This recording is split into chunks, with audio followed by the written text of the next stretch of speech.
कभी कभी लगता है कि इस दुनिया में मेरी कोई जगह ही नहीं है, न कोई दोस्त, न कोई अपना, हर कोई अपनी ही दुनिया में खोया है और मैं बस यहाँ बैठा हूँ अकेला। वह अपने बिस्तर पर लेट जाता है और छत को घूरने लगता है। फिर अचानक उसे कुछ याद आता है। शायद बाहर थोड़ा टहलना अच्छा रहेगा, यहाँ बैठे रहने से कुछ नहीं बदलेगा। विवेक उठता है और घर से बाहर निकलता है। बाहर बारिश की बूंदें उसके चेहरे पर गिरती हैं और वह धीरे धीरे पास के जंगल की ओर बढ़ता है। विवेक जंगल के बीच में पहुंचता है। चारों ओर अंधेरा है, पेड़ ऊंचे और घने हैं। अचानक उसे पेड़ों के बीच से हल्की रोशनी दिखाई देती है। ये रोशनी यहाँ कहाँ से आ रही है? इस जंगल में तो कोई नहीं रहता। वह रोशनी की ओर बढ़ता है और देखता है कि एक छोटा सा घर है। दरवाजा आधा खुला है। विवेक धीरे धीरे दरवाजे की ओर बढ़ता है और अंदर झांकता है। कोई है यहाँ? आओ बेटा, तुम्हारा ही इंतजार था। आप मुझे जानते हैं? हर किसी का इंतजार होता है विवेक, और आज तुम्हारा समय है अपने सवालों के जवाब खोजने का। आप कौन हैं और आप मुझे कैसे जानते हैं? मैं वही हूँ जो तुम्हारे सवालों के जवाब देने आया हूँ। तुम्हारी जिंदगी में जो खालीपन है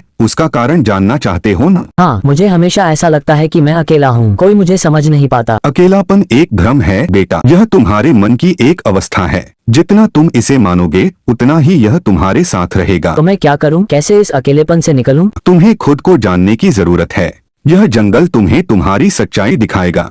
यहाँ तुम्हारे सवालों के जवाब छिपे हैं, लेकिन उन्हें खोजने के लिए तुम्हें अपनी अंतरात्मा से बात करनी होगी।